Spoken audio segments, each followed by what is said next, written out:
Obviously this video is a bit different because Nick isn't with me. He's out skating right now, and I was just going through the DMs on NotLux, and we were getting the same question over and over again. To be completely honest, a lot of the time people are asking me this question specifically, so I figured while he's out today, I would just hammer out this video and talk about safety in Cambodia.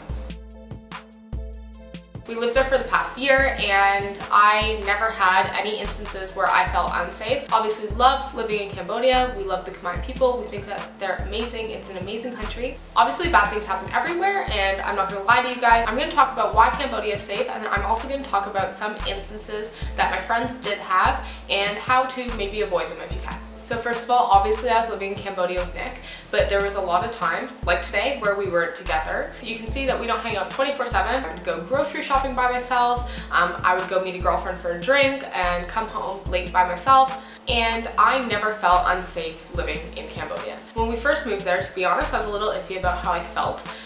We actually watched a YouTube video, I forget which one it was, but the woman had recommended to stay inside after 9 p.m. We did this for the first week that we lived there, and we actually found it really helpful. This gave us some time to really look at the areas and, you know, see what they were like in the daytime. So by the time that we did go out, we already had our bearings. Although a lot of the areas are completely safe, even at night, it was a good feeling to know that if we had something to drink or whatever, we'd still be able to get home safe. We'd know where we are and we knew the areas. If you've been watching us from the beginning, you know that in our first video we said that we weren't down to party or go out or anything. That changed over time. We ended up going out partying basically every weekend. We made some of our best friends there, so we'd go out for drinks after work, and we'd be out until the late hours of the night, and again, we never felt unsafe. It's hard to explain safety because a lot of it is a feeling, but if I'm being completely honest, my gut feeling was always positive in Cambodia. I just loved the people on the streets.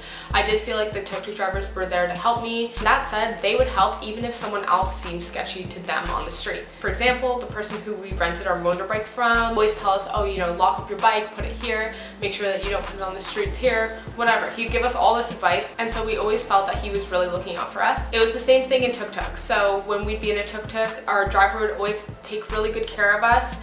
If he saw that our bags were loose or kind of like hanging around, he would always like turn around and say, hey, you know, watch out, make sure that your bags are between your legs. And I'm going to talk about that more in a second. Do you get scammed in Cambodia? It's a question that I'm asked a lot, and no. It's hard to answer this question because people obviously do get scammed in Cambodia, just as people get scammed in Thailand, or people get scammed in Vietnam, or people get scammed basically anywhere that you could travel in the entire world. A really good thing to do is that before you buy any tours or before you rent a moto, just explore the other places, see what other prices that you can get. We never felt like someone was out there to hurt us, so we didn't think that people were going to steal our passports or steal our money. Again, we just went off of a gut feeling, but for the most part, we felt good about almost every single person that we met. There were a couple times that we were like, okay, you know what, maybe we shouldn't go to this motorbike guy, he seems kind of weird. And then we would just go to someone else, and lo and behold, we'd get a cheaper price and sometimes even make a friend out of it. I always tell women this, that I got catcalled way less in Cambodia than I did in Canada and America. I found that a lot of the tuk-tuk drivers and just the men on the side of the roads were just minding their own business, selling their service, or just like taking a nap in their hammocks, or playing card games on the side of the road, and they didn't really give a shit that I was walking past. I didn't feel unsafe around the men there at all. I thought that a lot of them were actually really nice, and again, we made lots of friends with the tuk-tuk drivers that lived on the road. Yeah, basically the whole experience there was super positive for us. Speaking of tuk-tuk drivers being really cool and probably some of the funniest people that you'll meet in the country, if you don't know where you're going and you don't feel comfortable getting in a tuk-tuk, you can always download an app. We talk about this app all the time. We sound like we're sponsored by it, but we're actually not. We just really like the app. It's called Grab. It's basically the Uber for all of Southeast Asia. In Cambodia, there's also a specific one to the country, and that's called Pass App, so you can download that as well. If you don't feel comfortable getting in a tuk-tuk because you don't know where you're going, then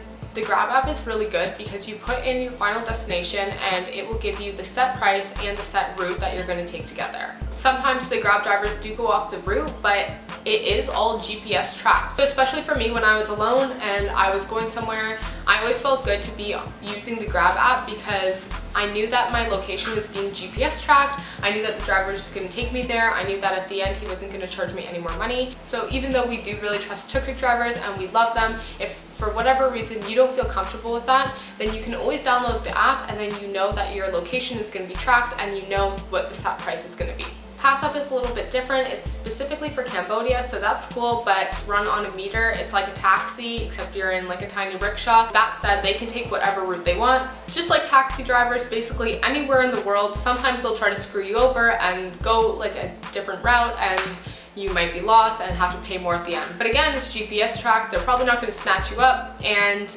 the worst that can happen is that you have to pay an extra $1 or something. Like I said, I don't want to sit here and lie to you guys, so there is one thing that I want to talk about, and that is bag snatching. So bag snatching in Cambodia is not a myth, it is very real, and same with phone snatching. This happens mostly if you are in a tuk-tuk, especially at night, but it can happen during the day as well. Basically every day we would not take out more than $20 to go out into the city. That was way more than we needed for the day most days, and we need that if our bags or wallets were snatched, that we wouldn't really be at that much of a loss. Most of the bag snatching in Cambodia is not violent. If you have a long bag that's hanging off the side of your shoulder and you're walking down the road, someone could easily try to take it. A lot of the time they're on a moto. Although they're not holding you at like knife point or gun point or anything scary like that, it is obviously kind of freaky to be walking down the street and then be yanked a little bit by a moto. So what we recommend is that if you need to wear a bag, make sure that it's one that's close to your body. For me, I just didn't wear a bag at all in Cambodia. I just always put my stuff in my pockets, and then I knew that I would likely not be a victim of this crime. Nick would carry more money on him than I would carry on myself. Just being a smaller woman, I felt a little more vulnerable, just as I do in literally any country in the world. So if I were to go out by myself, again, I'd just take out maybe like $10 or $20 to go get a drink with a friend, and I'd make sure that my phone was really close to me. Sometimes I would even just tuck my phone into like the top of my pants, not even my front back pockets, just so that it was a little inconspicuous if I was going out alone at night. Although some people might argue that that is like way too much of a precaution to take. But for me, it just made me feel safer, and I still have my phone that I came to Cambodia with, which is a very expensive phone, so thank God. My best friend that I met in Phnom Penh was using her phone one night when she was coming home from a bar, and someone tried to take her phone out of the tuk-tuk while he was on a motorbike. I'm pretty sure there was a few guys on the same motorbike, although she tried to tug her phone back, which made her tuk-tuk get into a car accident, and then they flipped over, and it was really scary. I personally wouldn't try to fight back for my phone, but she did, and she came out with it, but she did end up with a pretty scary situation. So the best way to avoid this is obviously just don't be texting or flashing anything expensive when you're in pass-ups or grabs or tuk-tuks, especially at night. Personally, I just wouldn't use my phone at all when I was in a grab, and I would only take my wallet out when I arrived at my destination. This really isn't that big of an inconvenience, so it was completely fine, and plus that way I was able to kind of keep track of my surroundings and enjoy the scenery and experience the city that was around me. Obviously, if you're with if you have a bunch of big backpacks and you're holding a bunch of stuff, you are a bit more of a target because you look like you have no idea what you're doing. And the few bad seeds in Cambodia might look at you as a target. And then obviously there's instances where people are really safe and they get into trouble anyway, and that's just how life works. Again, this happens everywhere in the world, and personally, it never made me feel uncomfortable about living in Cambodia. I lived in BKK1, which is like a really nice neighborhood.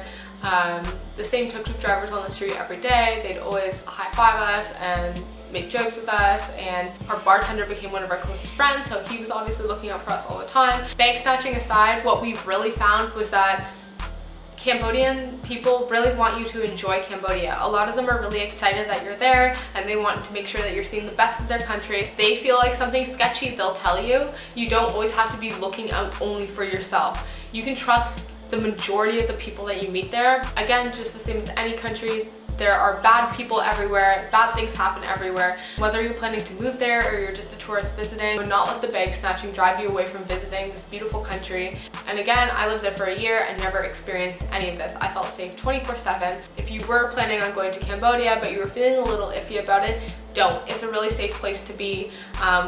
Again, we didn't experience anything bad. I lived there for a year and only had really good memories. I really felt like I had to be more on guard, like at bars with other drunk tourists, than I did with the local people day to day there. The local people are amazing. Cambodia is just absolutely incredible. So yeah, don't let safety deter you from going there. It's a very safe country. You'll love it, and yeah, hopefully this helps. And maybe by the time Nick gets home, he's gonna see that I vlogged and I will get some points for being productive.